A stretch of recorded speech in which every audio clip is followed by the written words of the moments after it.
Hi అండి, అందరికీ నమస్తే. ఎలా ఉన్నారు ఈ ఎండలకి? మాకైతే చాలా బీభత్సంగా ఉన్నాయి ఎండలు. ఇప్పుడు టైం చూపిస్తాం చూడండి, 7 అవుతుంది. అయినా కూడా ఇంకా ఆ వేడి సెగ అనేది తగ్గలేదు. నేను ఎప్పుడు చెప్తా ఉంటాను కదా, మేమున్న దగ్గర మాకు చల్లటి గాలి వస్తుంది, వాతావరణం చాలా బాగుంటుంది, చాలా ప్రశాంతంగా అనిపించింది అని. అలాంటిది మాకే ఎంత విపరీతంగా వేడిగా ఉంది అంటే, ఇప్పుడు టైం 7 అవుతుంది కానీ గాలి వస్తుంది, చల్లటి గాలి. గాలి వస్తుంది కానీ వేడిగా వస్తుంది అనమాట. ఇంకా మాకే ఇలా ఉంటే ఇంకా అపార్ట్మెంట్లో ఉండే వాళ్ళకి ఇరుకిరుకుగా ఉండే, అంటే ఇళ్ళు ఎక్కువగా ఉంటాయి కదా, అలాంటి వాళ్ళకి ఇంకెలా ఉంటుందో అనిపిస్తుంది. ఇంక ఈ టైంలో బయటికి వెళ్ళే వాళ్ళు కూడా చాలా జాగ్రత్తగా ఉండాలి.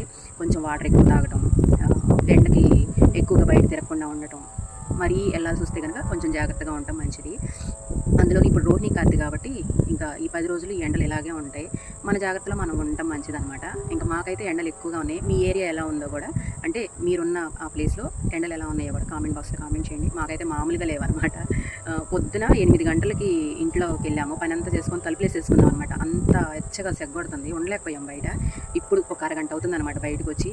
ఇప్పుడు కూడా ఇటు కొంచెం మాకు ఏంటంటే ఇల్లు మొత్తం మీద ఇటువైపు, ఈ చిన్న గేటు వైపు కొంచెం చల్లటి గాలి వచ్చింది. ఇటు కొంచెం గాలి తోలిది కదా అట్లా అని చెప్పి ఇటు వచ్చి కూర్చున్నా. గాలి అయితే వస్తుంది కానీ వేడిగా వస్తుంది అనమాట. బయటికి వెళ్ళేటప్పుడు మాత్రం కొంచెం జాగ్రత్తగా ఉండండి. నెక్స్ట్ వీడియోలో మళ్ళీ కలుద్దాం.